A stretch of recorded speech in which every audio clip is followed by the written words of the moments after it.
Hey guys, welcome back to my channel. So आज हम बात करेंगे द वर्ल्ड फेमस पेंटिंग जिसका नाम है मोनालिसा।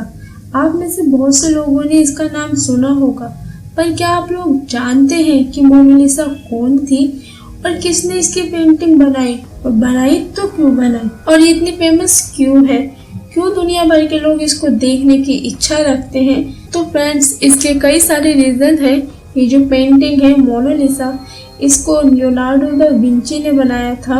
वो सन 1500 के बहुत ही फेमस पेंटर थे और राइटर भी थे। उन्होंने ये पेंटिंग 14 साल में बनाई थी और 12 साल उन्हें मोनालिसा के सिर्फ होंठ बनाने में लग गए थे। आप अगर ध्यान से देखो तो पहले मोनालिसा हंसती हुई नजर आएगी, फिर थोड़ी देर बाद उसकी स्माइल गायब हो जाती है। शायद इसीलिए लियोनार्डो दा विंची को मोनालिसा के होंठ बनाने में 12 साल लग गए। ऐसा कहा जाता है कि मोनालिसा के आगे के 2 दांत टूटे हुए हैं, इसीलिए उसकी हंसी इतनी रहस्यमय है। हो सकता है वो मुंह के बल गिर गई हो तो इसीलिए उसके दांत टूट गए हो। बहरहाल जो भी है, हमें क्या लेना। एक और बात, अगर आप इसे गौर से देखोगे तो आपको इसमें 2 चीजें मिसिंग दिखेंगी। वो है आईलैशेस और आईब्रो। सन 2017 में एक फ्रेंच इन्वेंटर ने इसके बारे में रिसर्च किया तो उन्होंने बताया कि ऐसा नहीं है कि लियोनार्डो दा विंची ने मोनालिसा के आईब्रोज और आईलैशेस नहीं बनाए। उन्होंने दोनों चीजें बनाई थी, लेकिन समय के साथ वो गायब हो गई, यह कहे कि दिखनी बंद हो गई। अब बात आती है कि आखिर मोनालिसा थी कौन। तो फ्रेंड्स, ऐसा माना जाता है कि ये पेंटिंग लियोनार्डो दा विंची की है और उन्होंने अपने आप को एक औरत के रूप में बनाया और उसका मोनालिसा नाम दिया। और कुछ लोगों का कहना ये भी है कि मोनालिसा एक इटालियन लेडी थी। अब मुझे नहीं पता कौन सी बात सही है, कौन सी गलत, या दोनों में से कोई सी भी सही है। इसके फेमस होने का रीजन एक ये भी है कि इस पेंटिंग को दुनिया के सबसे बड़े म्यूजियम से चुरा लिया गया था, जिसके बाद म्यूजियम को कुछ दिनों के लिए बंद कर दिया गया ताकि ठीक तरह से जांच हो सके कि पेंटिंग किसने चुराई।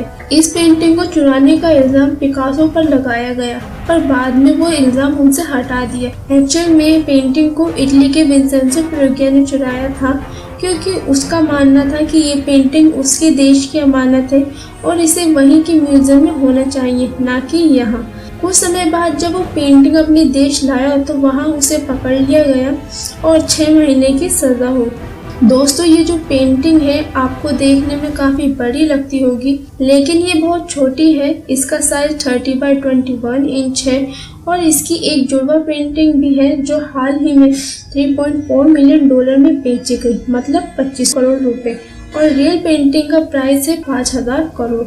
तो अगर आपको बारीकी से वो पेंटिंग देखनी हो तो 5000 करोड़ देकर आराम से देख सकते हो और हमेशा के लिए उसे अपने पास रख सकते हो। और हाँ, एक बात बताना तो मैं भूल ही गई, अगर इस पेंटिंग को लेफ्ट साइड से मिरर से मिलाओगे तो एक एलियन की तस्वीर बनती है और वहाँ बहुत ही सीक्रेट तरीके से लिखा हुआ है द आंसर इज हियर। इन सब का क्या मतलब है आज तक कोई नहीं जान पाया है, इसीलिए ये पेंटिंग इतनी रहस्यमय है।